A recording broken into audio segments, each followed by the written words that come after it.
Welcome back to my channel. I know y'all are like, Dr. Ike, where have you been? I know, I gotta fill you in. Life has been lifing, but I'm back.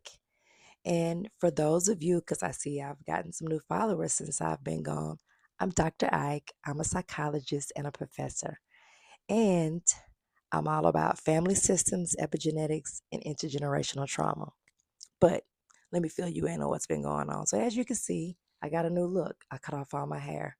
Most freeing thing ever. I am nearing 50. I'm in full blown perimenopause.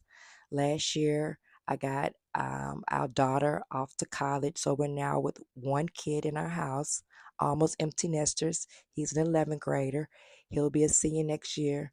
And so I guess you can say that after going at raising kids for over 18 years, I began to see myself in ways that I hadn't before. I began to see myself in how I was feeding systems of oppression. I began to see myself in a way in which I realized that I wasn't seeing myself. I was only seeing the mother, not the woman. And I had to break free of that. Now that I'm almost 50, I don't want nothing to do with hair. But even more than that, I wanted to be even more of myself. Not to say that I haven't been myself in the past, but it's something about 50 that just says I have less fucks to give. So here I am, back better than ever. And this season, we're doing something a little bit different. So, what I wanted to talk a little bit about is the eldest daughter. And you may be saying, well, Dr. Ike, that's random. Why the eldest? One of which is because when you're born in a dysfunctional family system that is rooted in patriarchy and religion, the chess piece, the person that is responsible for everybody is the eldest. Now, you may be saying, well, Dr. Ike, how did you get that? You ask great questions. See, in birth order, the number one, or the firstborn daughter, represents productivity. She's the person responsible for pushing the family forward. That is her sole purpose for coming earthside. But also, she's supposed to be really close with her father. The gag is that she perpetuates the lie, and that is that she does have a good relationship with her father, but she doesn't. See, unfortunately, if she had a good relationship with her father, then she would just be a daughter who just so happened to be the oldest. But when it's a dysfunctional family system rooted in shame, the father recuses his position. She then steps up and takes his position. She becomes responsible for the mother and the father and all of her siblings. So if you ever wonder why you felt responsible for everybody, it's because you have been. And if you wonder why you felt like you never had a childhood, it's because you didn't. If you wonder why you feel like you need to rescue people, it's because that's all that you have been doing all of your life because you have only been known for your labor. If you feel like that you haven't ever been in your body, it's because you hasn't, because you haven't, because you had to disassociate in order to survive your childhood, the one you never had. If you feel like an orphan, you are. Meaning, if you feel like you don't feel like a part of the family, either close to your parents or close to your siblings, you shouldn't because you didn't have a childhood. From the moment you came earthside, you had one job and one job only, and that was to move the family forward. So now you may be saying, wow, Dr. I, you came in hot. I know. You may even be saying, well, why is that so important for us to know now? It's because in the eldest daughter, you know her. You're probably friends with her. You may be even married to her. You may have one for a sibling, but you probably never even considered her as an individual because we're hiding in plain sight. We're virtually invisible. We're usually the people that keep everything afloat for everybody, even at the expense of our own selves, even at the expense of our own health, even at the expense of our own mental health. But in this season, I'm coming for all the eldest daughters because I want to free you and let you know that it's time for you to prioritize your health. But before you can do that, you got to understand the psychological burden that you've been dealing with. The first thing you need to know is that the eldest daughter syndrome is a real thing. It's not necessarily a diagnosis, but it's a role that you had to play in order to survive being in a family system that was solely created to oppress women and children. It's basically a survival adaptation. And in that, what I need you to know is that you have been heavily parentified. Parentification is often very common in family dynamics when there's dysfunction at play because there's a lot of shame and a lot of guilt. But in particularly with eldest daughters, they were parentified from the moment they came earthside because their fathers recused their position. So, what I need you to know about parentification and role reversal is that it's like an elaborate play. And when you have a play, you always have a person that fills in for the lead just in case they get sick so that they can take their role so that the play can go on because we don't necessarily want to postpone a play because of the lead getting sick. So we have someone that sits through every rehearsal, every single solitary time that just in case they're ready to step in at any given moment.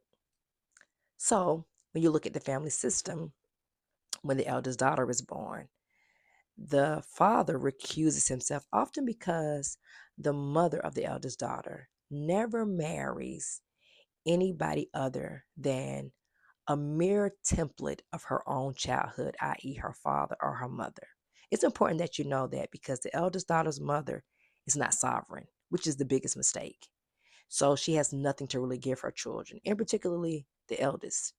So the eldest daughter is working from a deficit because one, she has a mother that is typically probably running from poverty, running from abuse, and she runs right into the arms of a partner, i.e., a man, in hopes that he would in turn make her life somewhat better.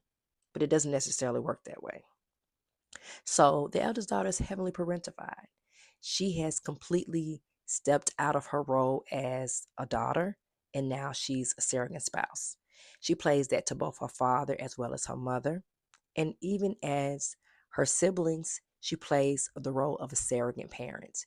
So she's never really a sister or a daughter.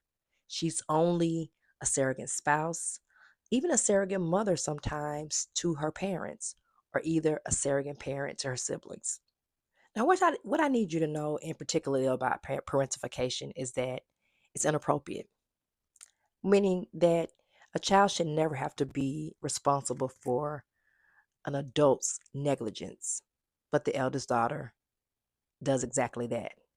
But what if I want you to know even more is that she was heavily emotionally neglected. Now, out of all the core traumas, emotional neglect is by far the worst. Now, you may be saying, well, Dr. Ike, what about sexual abuse and emotional abuse? Those are bad. But usually with physical abuse and sexual abuse, you can identify your offender. See, with emotional neglect, it's pervasive. You only know it when you're experiencing it. You can't necessarily pinpoint it. So that's why it's so painful. That's why you have so many eldest daughters who have horrible boundaries because they came up in an environment where boundaries were breached. But even more than that, they're extreme people pleasers. They have a habit or a proclivity of doing things for people in hopes that that person will do something for them. I often say that eldest daughters outsource their validation. Now, you may say, well, Dr. Ike, how do they do that? You ask great questions. They outsource their validation by doing things like this. Let's say that you have a friend, and this friend, of course, is someone that you love and you value. However, they ask you for a favor. You don't necessarily mind doing it, but you don't want to do it right now. But you feel obligated to do it because that's the way you've been indoctrinated. So you do it for the person, but in the back of your mind, you're in hopes that they too will return the favor. But this is the kicker: you never established that up front. It was never spoken. And your friend, on the other hand, was just asking for a favor and they didn't think as deeply as you did about it.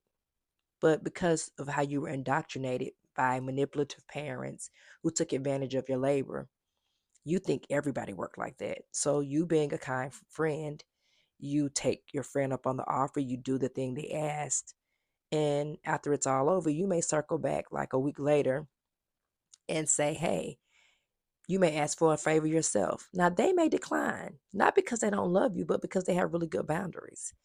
You may feel a kind of way, which the eldest daughter has done.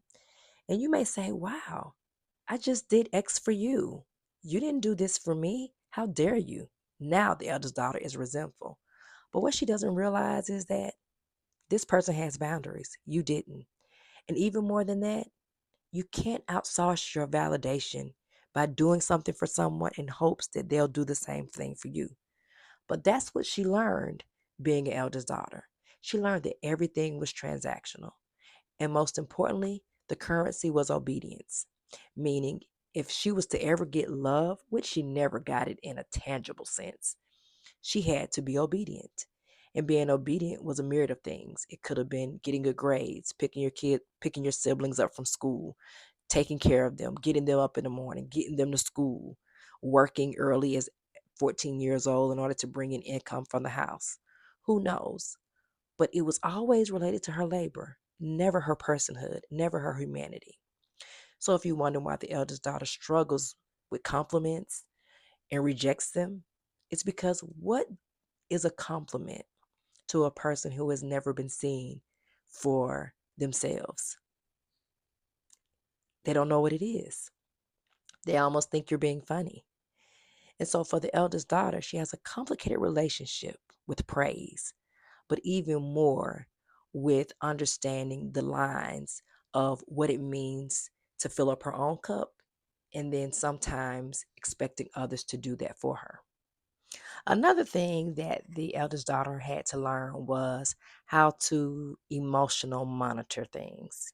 Now, emotional monitoring is when a child learns to scan environments and scan people's moods, almost like managing the emotions of adults. She had to learn that. Now, this is something I'll talk about in a later video and how it plays in on the systems that she was indoctrinated in. But learning how to manage the emotions of adults, in particularly her father, was how she learned how to know how to gauge the climate, where she was with her parents. Very exhausting. And what you'll notice about a lot of eldest daughters is that their nervous systems are wrecked. A lot of them have autoimmune diseases. A lot of them struggle with burnout and exhaustion. So, what I need for you to know is that the eldest daughter, even though she's learned a lot about emotional monitoring, she often is avoidant. And one of the things you need to know about avoidance, this is attachment style, is that she doesn't really know how to read social cues, but she knows how to read emotional cues when it relates to her family. It's important for you to know that because that's something that she struggles with today.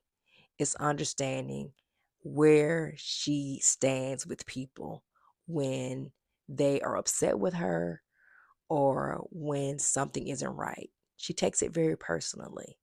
And she does not because she's sensitive, it's because so much of her life has been navigating the emotions of her parents. Now, you may be saying, Dr. Ike, I'm still a little confused. Can you tell me what are some signs to let me know that I might be an eldest daughter? Absolutely. One way to know your eldest daughter is if you need to be needed, meaning you attach all of your worth in someone needing you, meaning you and a family, you have a group chat, they put something in there and say, hey, we need help with X, Y, and Z. You're the one always volunteering, but this is the kicker. You do the thing and get mad because no one else volunteered. Because you thought, yet again, outsourcing your validation, that by you speaking up, people would love you more and think highly of you. That's not how it works, eldest daughter. So if you have a proclivity to always need to be needed, You're probably the eldest daughter. Another thing eldest daughters do is that they anticipate people's need before they happen. And they do that, but not wanting to see people fail. And that looks like someone can be struggling, say a friend, maybe even a child that you have, and you want to save them because you feel like that you just can't see them suffer. And you're mad that they're doing whatever they're doing. You say stuff like, "Why are you doing this to me?"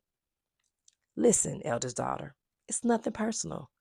You just feel like that you have to put yourself in a position to anticipate the needs of others because that's how you equate your value. And that's not a good thing. So you have to learn to let people make their own mistakes and get their lessons. And sometimes their lesson is letting the ship sink. You might be an eldest daughter if you resent the people that you rescue. Now, this is a huge one. This is kind of like when I told you about the whole outsourcing your validation.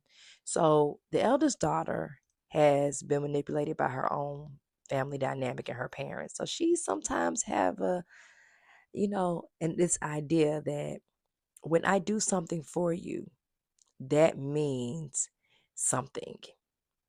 It means that you have to value me. That is currency. Remember how I told you her currency as a kid was obedience?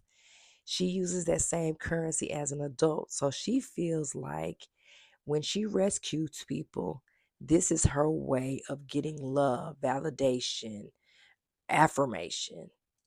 That's not how it works. It's kind of like when someone is complaining and they're saying, you know what, my car put me down. I don't know how I'm going to get to work. And this is the thing I want you to remember, eldest daughters. No one asked you. They were just venting. They were just sharing. They were just saying, hey, this is something that I'm struggling with. This is something that I got going on. The eldest daughter has a knack for hearing someone's complaints as help, help me. But her need to rescue people always leaves her feeling resentful because she feels like she had to do it. But the reality of it is that she has to remember that she consented to something that no one asked her to. Another way you might be an eldest daughter is if you don't feel good with tenderness. You're always bracing for the other shoe to drop. This is really important for you to know because the eldest daughter never really learned intimacy and affection. She was never touched in a healthy way. She was never acknowledged for her personhood. So anything that is contradictory to that is foreign to her. So she's not going to feel comfortable being tender. She's not going to feel comfortable being her feminine, as it is very common that eldest daughters are often in their masculine. Not because they want to, but because this is all they know.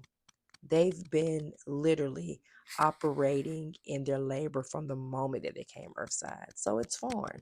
So if you feel awkward around tenderness, you might be an eldest daughter. Now, this is something else I'm going to throw in. If you're like still like, well, Dr. Ike, what if I'm in a relationship? How is it showing up in a relationship? Because I feel like I don't do any of the things you said, so bring it a little bit closer. Okay, I will. Let's say you're in a partnership. You want to know if you're eldest daughter? If you're always trying to manage the emotions of your spouse, meaning you're trying to figure out what it is that they're going through, or you're just trying to soften how you show up around them. Another way you could be an eldest daughter is if you are always fearing being abandoned, meaning every time you and your spouse get into an argument, you immediately think about divorce, or you think about this could be the end, or you're contemplating making it the end when it's not even that serious. You equate every challenging conflict with someone leaving you or you being rejected as someone abandoning you. That is a clear indicator that you might be an eldest daughter or struggling with the fact that you didn't have parents that showed up for you and you haven't healed that part of your journey. And so now you're bringing it to your relationship and make your spouse pay for it. Another way you can be an eldest daughter is if you struggle to respect men who are soft and tender. Now, it's well known that the eldest daughter had to take her father's place. She's operating in her masculine, has been for many years. And so she really has a disproportionate relationship with not only men, but patriarchy, misogyny, and the whole gamut. So she doesn't necessarily know that a man actually knowing his position to power and proximity to it and making himself smaller around you as a woman is a good thing.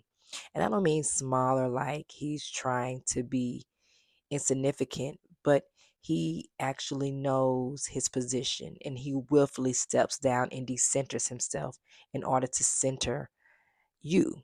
And if you can't appreciate that, you probably are eldest daughter because you probably don't realize that a lot of your indoctrination has made you want to resent men who totally look the opposite of your father. So, the moral of the story is I want you to ask yourself, who are you if you are not being responsible? Would you just be a firstborn who just so happened to be the oldest? Or are you the eldest because you can't see yourself outside of your labor? So, one of the things I want you to do this week for yourself is try to let one thing go undone. Try to let something fall off your plate without you feeling guilty about it. So, that's about it. Until next time, I'll see you every Tuesday, 6 p.m. Eastern Standard Time. And remember, if you're an eldest daughter, one of the things I want you to remember from now on, everything is a no until you have counted the cost of your yes. And always be ruthless with your boundaries. Until next time, I love y'all.